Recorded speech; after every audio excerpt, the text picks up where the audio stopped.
Hi, welcome to the 10-Minute Parent. My name is Don Bolt, and for the next 5 to 10 minutes, I'll be your teacher as we take a look at a component, some element of biblical parenting. And today we're going to look at something called the principle of recognition.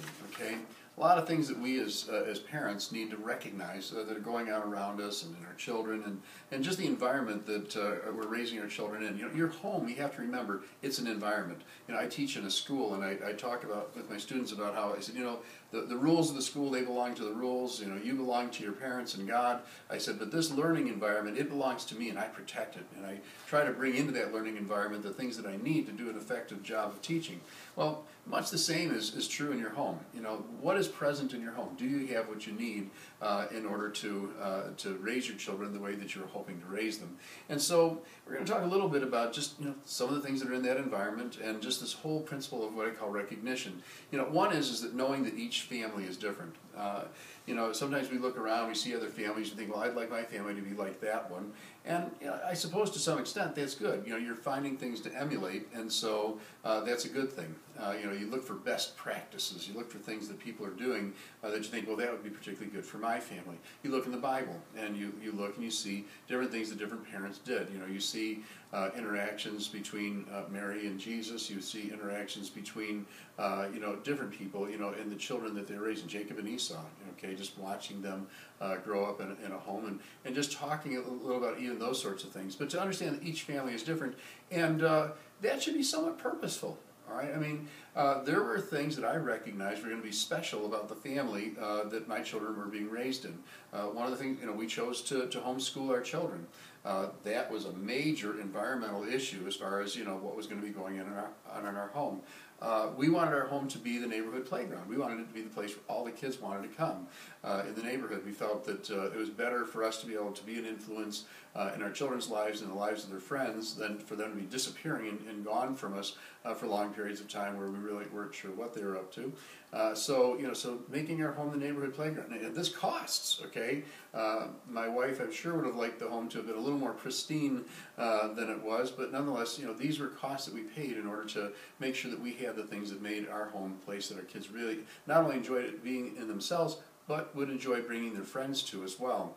And to recognize that, you know, every family has a product, okay? You know, think back to like maybe the Middle Ages, and each family in their household was creating something, whether it was, you know, agricultural produce or meat or furniture or whatever it was they're making. Usually they're making that within the context of the home. And so you had the carpenter's house, you had the farmer's house, you had, you know, these various places, and each of those were different kinds of environments to grow up in.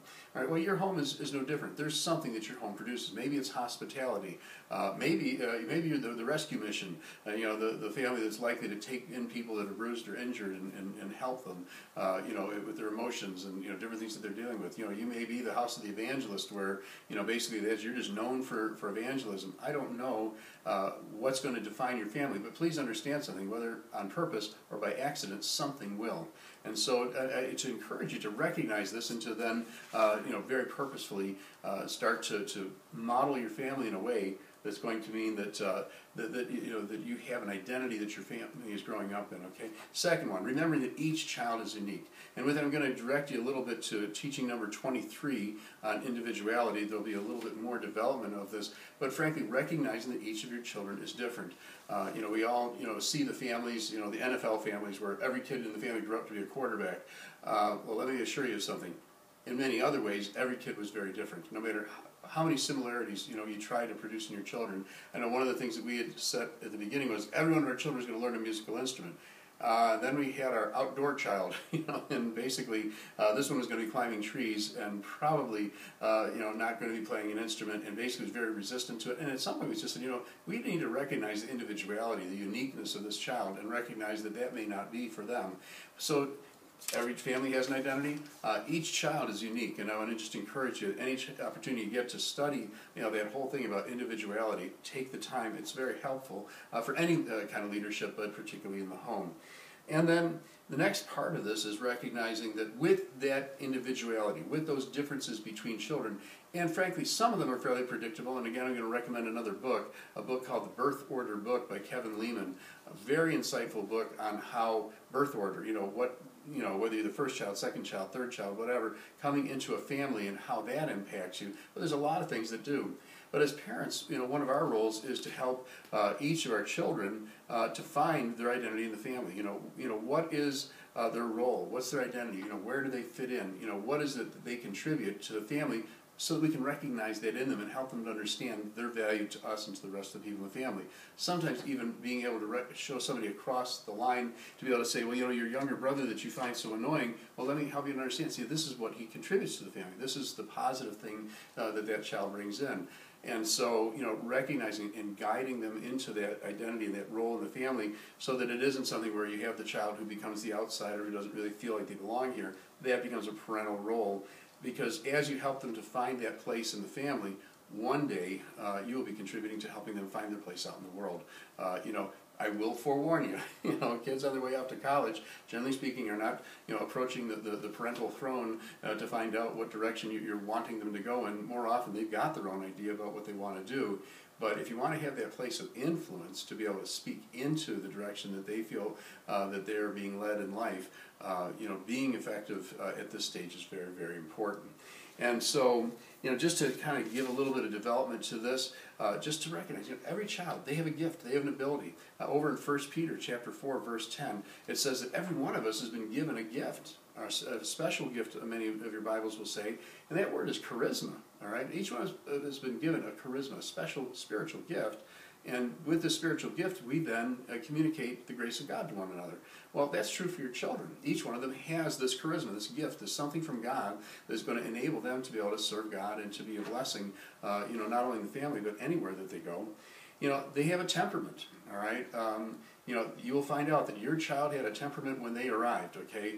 There are some things about us that are changeable. Character is changeable, all right? Temperament, this basic, you'll see it in the scriptures. This one was a hunter. That one was a farmer.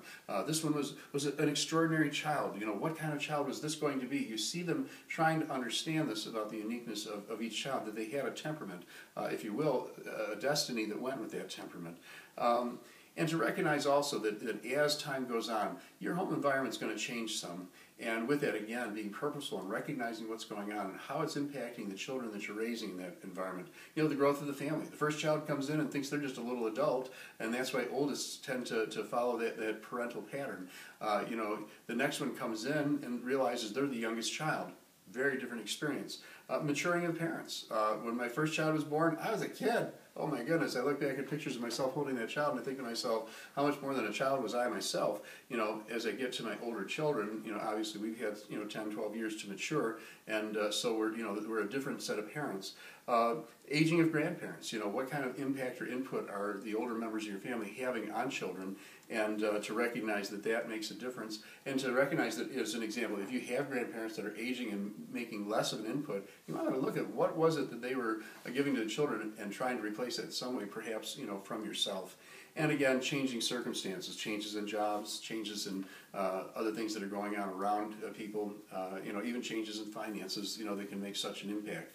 But this whole principle of recognition, recognizing things about your family, about your children, about your circumstances, in order to become effective leaders in all that we're doing with our children. And with that, I'm going to say God bless you. We will see you next time on the 10-Minute Parent.